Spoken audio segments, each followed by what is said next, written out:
Good morning students. हम पढ़ रहे हैं नंदिनी हिंदी पाठ्य पुस्तक और इसमें हम पढ़ रहे हैं पार्ट 3 एनी बेसेंट।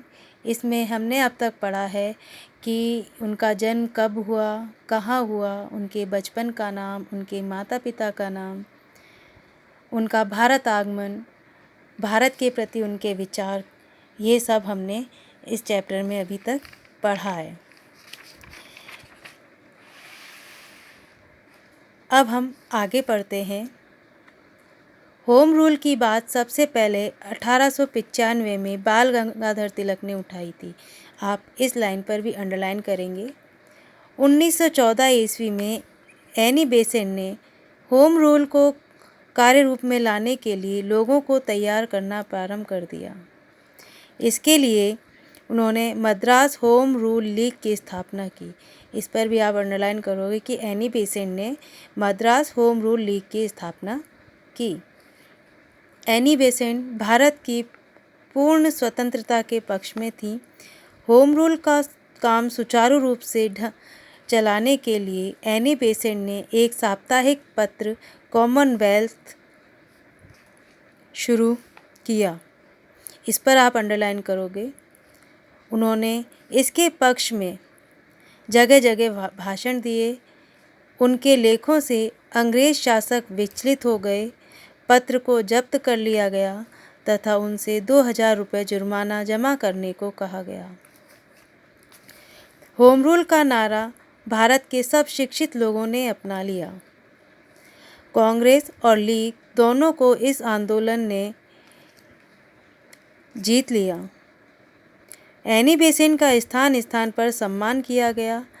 जिस घोड़ा गाड़ी में बैठकर एनी बेसेंट जाती थी, नौजवान उस गाड़ी से घोड़े को अलग कर देते थे और उस गाड़ी को अपने कंधों पर खींचकर सभा तक ले जाते थे। चारों ओर एनी बेसेंट की जय जयकार होने लगी। 1929 ईस्वी में Annie Besant Budapest European Congress तथा शिकागो वर्ल्ड कांग्रेस की अध्यक्षता करने गई। इस पर आप अंडरलाइन करोगे। परंतु 1931 के आरंभ से ही वह अस्वस्थ रहने लगी। फिर भी उन्होंने चेन्नई में थियोसॉफिकल सोसाइटी का केंद्र बनाया और उसे संवारने में लग गई। जून के महीने में उनके घुटनों में चोट लगी।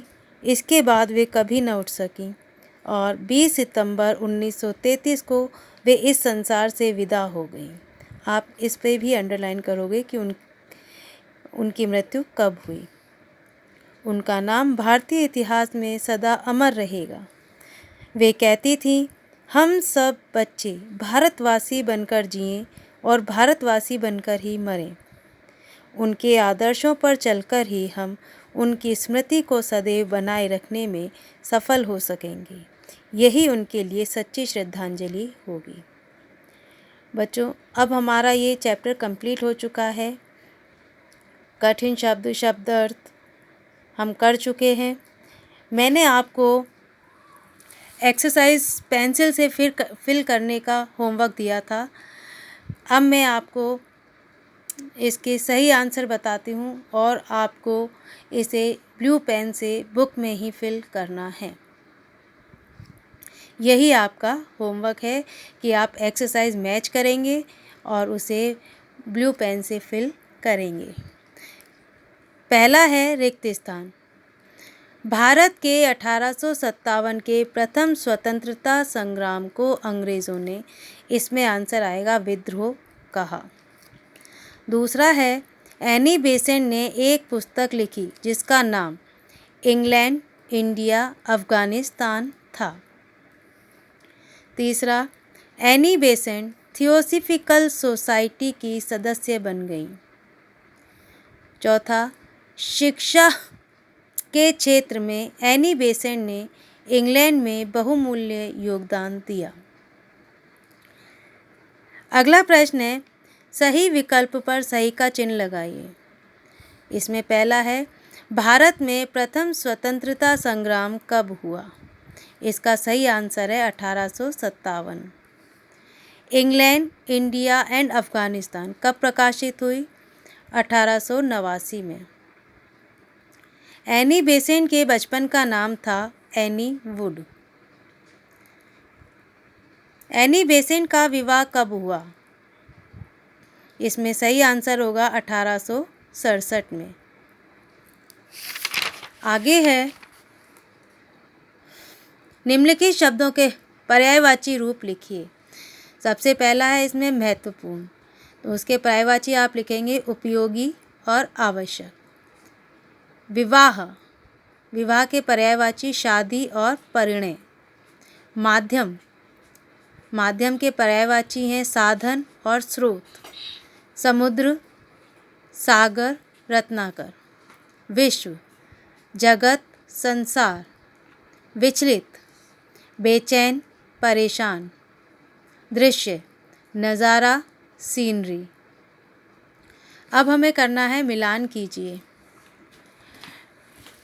निर्धनता को मिलाइए गरीबी से, स्वामिनी को मालकिन से, बहुमूल्य को कीमती, गहन, अथाह और परतंत्रता, गुलामी। अब आता है निम्नलिखित शब्दों के अर्थ बताते हुए इनका वाक्य में प्रयोग कीजिए। मैं आपको केवल इनके अर्थ बताऊंगी, वाक्य में प्रयोग आपको अपने आप करने हैं। दशा, स्थिति। घिनौना, घृणित। सहायता, मदद। विद्रोह, बगावत। प्रणाली, व्यवस्था या तरीका। बेटा ये हमारा अभ्यास कार्य कंप्लीट हो चुका है। अब हम इसके क्वेश्चन आंसर आगे करेंगे, जो 2 प्रकार के हैं उन्हें हम इसके बाद करेंगे। अभी आप एक्सरसाइज मैच करके ब्लू पेन से अपनी बुक में फिल करेंगे।